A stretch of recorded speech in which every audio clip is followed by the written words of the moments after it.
the Mittal Institute, and for the complete name, it is the Lakshmi Mittal and Family South Asia Institute at Harvard, is hosting a program around Pakistan, and its ambassador is going to deliver the keynote address. What is Lakshmi Mittal thinking, or what was Lakshmi Mittal thinking when he made this endowment? Why could he not have made it Indian rather than South Asian? What was the need to be so inclusive? After all, you were born in India, you made your riches in India. Of course, you may be settled abroad now. But did you not owe your success to India? Then why hide it? That's the first objection I have. Second one is this one, he could have easily stepped in and said, with the tensions in the border, let's not do this thing and cancel this event. Looks like it is going to go forward after all, and it's very, very regrettable. My good friend Vijaya Viswanathan, co-author of Snakes in the Ganga, has a small message for him, and she has already mentioned this person in the book Snakes in the Ganga, whose main author is, of course, Rajiv Malhotra ji. Take a look at this message and decide for yourself if you want your children going to Harvard. I'm not saying that you should take my word for it. I don't care, but at least you need to know the truth. Thank you. Namaste, Shriji. As India reels from these horrific attacks in Pahalgam and Kashmir, just within a week, the Lakshmi Mittal Institute of South Asian Studies is rolling out the red carpet for a Pakistan conference. The keynote address apparently is going to be given by the ambassador of Pakistan. This seems to be business as usual at the Mittal Institute. There is even a session on the enlightened Muslim, which seems to be an effort in whitewashing some of the deeds of Pakistan in the Ivy halls of Harvard. Now, this spectacle is a grotesque display of insensitivity funded by Indian billionaires. So you can't get more hypocritical than this. We had talked about this in the Snakes in the Ganga endlessly. I want to bring your attention and your viewers' attention to a particular professor by the name of Sunil Amrit. Now, Sunil Amrit was the director for the Mahindra Institute of Humanities at Harvard. So, of course, sponsored by Mahindra. He's given a lot of lectures at the Mittal Institute at Harvard. And he's, of course, was the Mehra Professor of South Asian Studies at Harvard. Now, this Mehra professorship was funded by Sanjeev Mehra, who is from Goldman Sachs and McKinsey. This man has been backed by the Mittal Institute, the Mahindras, and of course the Mehras.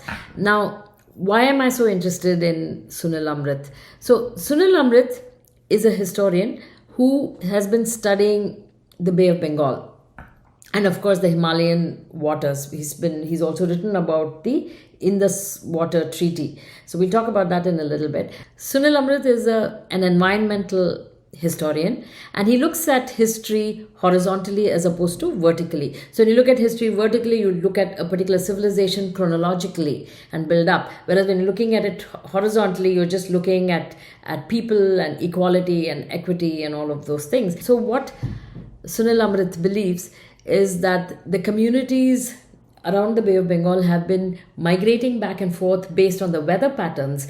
And since he is an environmental historian, he makes a case for this migration to continue, because these are communities that have for years and years and years have gone back and forth based on the monsoons and floods and the weather, and they should be allowed to do so because that is their livelihood. So he rejects hard borders. He rejects sovereignty of nations who impose very strict border controls and do not want migrants coming in. He argues that these nations prioritize these rigid borders because of that. They believe in sovereignty, and hence this affects all these communities and makes them marginalized. So if you apply Harvard's attitude or disapproval of the CAA and the NRC, and you combine it with Amrit's idea that these should be open borders and have migration continue and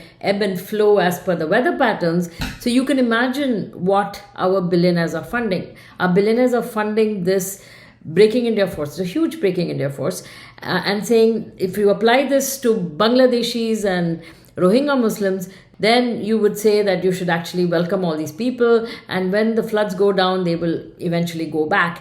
So that's kind of the thing that our billionaires are funding. Amrit has also written about the Indus Water Treaty. Now, he has expressed a lot of concern about India wanting to divert some of this water.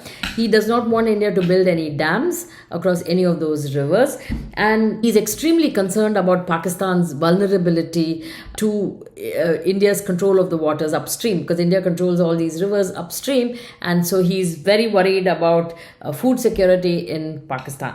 He says that India always weaponizes the water treaty and connects it unnecessarily to terrorist attacks in Kashmir. I think 2016 was the last attack where India suggested that they may take a second look at the Indus Water Treaty. So he says that India weaponizes it and uses it as a bargaining chip and connects it unnecessarily to the Kashmir issue.